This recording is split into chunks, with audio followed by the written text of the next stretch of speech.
Next, let's go to Florida. These pictures have been coming in of Hurricane Nicole lashing the state, bringing strong winds, heavy rain and a storm surge to its eastern shore. The storm is a Category 1, the weakest on the hurricane scale of 5, but it's the first hurricane to make landfall in the U.S. in November in 40 years. Several areas in the storm's path, including Palm Beach, have been evacuated. Donald Trump's Mar-a-Lago club has been shut, but his advisors say he's staying put. I'm joined now by atmospheric scientist Matthew Capucci, who is in Jacksonville on the Atlantic coast in Florida. Thank you very much for joining us here on the program. Just tell us what's going on where you are. I can see a lot of flooding. Yeah, most definitely. So the rain is coming down to beat the band right now. Rainfall rates roughly about 2 or 3 centimeters per hour. I spent last night in Fort Pierce, farther south along the southeast coast of Florida, inside the eye, and we saw a gust about 100, 110 kilometers per hour. Right now, we have kind of a blessing and a curse. Drier air is wrapping in around the backside of the system, which is eroding it from the inside, kind of weakening the system.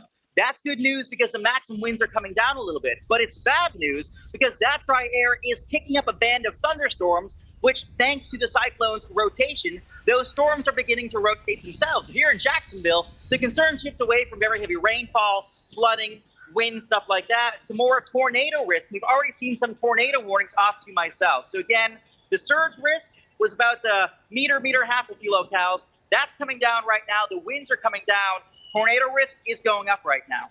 Matthew, we saw the impact of Hurricane Ian just a few months ago on Florida. Are we seeing the same areas being hit now by Nicole? Well, the good news, if there is any good news, 2 different areas that are being impacted. Now, the area up here that is seeing Nicole right now, they saw kind of the fringe at the end, so they saw a little bit of rainfall with Ian. They saw some gusty winds, but really Fort Myers in southwest Florida, they were the ones that saw wind gusts over about 210 kilometers per hour back on September 27th with Ian. Right now, this is a much weaker system. It's a high-end tropical storm, low-end hurricane. And one thing I noticed, too, I think Floridians here are so sick of hurricane season. They're done. It's emotionally draining. There's just a different dynamic in the air. When I was down here for Hurricane Ian, I went to a local store, and people were carrying out cases of water nonstop and non-perishables. I went to that same brand of store this time around, and I saw folks carrying out cases of beer. So, you know, we're hoping folks do take it seriously, but regardless, it's a weaker storm and a very different dynamic. And Matthew, we are in November. Is this unusual for this time of year? It's very unusual. You know, this is the first hurricane to make landfall in the month of November in eastern Florida since 1935, so pre-World War II, and the first one to make landfall anywhere in the entire United States during November since 1985. So really, it's like a once in 30, 40-year event. It's tough to attribute to climate change. You know, some folks saying maybe, some folks saying maybe not. I think we just don't have enough data during the month of November because these are such rarities that when it does occur, it's such a fluke anyway.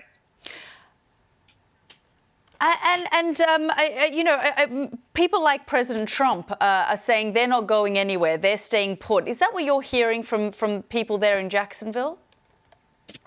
I think so. You know, it really comes down to what people's specific vulnerabilities are. If they live in the coastline, obviously it's a surge threat. But this time around, the surge was only in the order of about 1.5 meters compared to roughly 5 to 7 meters during Hurricane Ian. That was the height of a 2-floor building, roughly the height of that sign over there. This time around, only came up to about this high at the immediate coastline. So much different, just a different order of magnitude. As for winds, because they haven't really been damaging, it's not something folks have to evacuate for. So this time around, evacuations weren't nearly as widespread. And for a lot of people, it was safe to stay in place. Okay, Matthew, thank you so much for bringing us up to date there.